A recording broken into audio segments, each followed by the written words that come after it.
నమస్తే అండి అందరికీ శ్రీరామనవమి శుభాకాంక్షలు. ఈరోజు మనం పానకం ఎలా తయారు చేసుకోవాలో చూద్దాం. ముందుగా బౌల్ తీసుకొని బౌల్లో కొన్ని వాటర్ పోసుకోవాలి.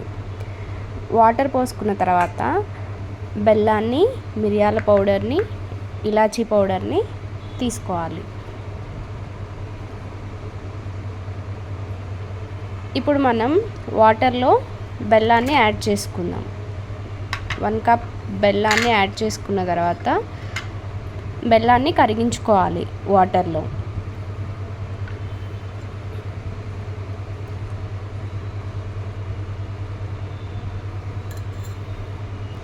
కరిగించుకున్న తర్వాత మనం వాటర్ సరిపోకపోతే ఇంకొంచెం యాడ్ చేసుకోవచ్చు.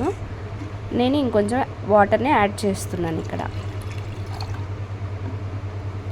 వాటర్ని యాడ్ చేసిన తర్వాత ఇప్పుడు పెప్పర్ పౌడర్ యాడ్ చేద్దాం.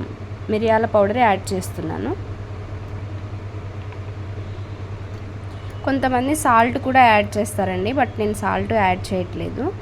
ఇప్పుడు ఇలాచీ పౌడర్,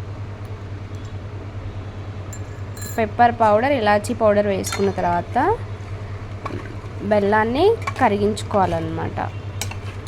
కరిగించుకున్న తర్వాత ఒక గ్లాస్లో సర్వ్ చేసుకుందాం.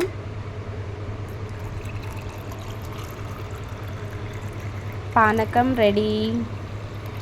పానకంతో పాటు వడపప్పు కూడా చేసుకుంటామండి.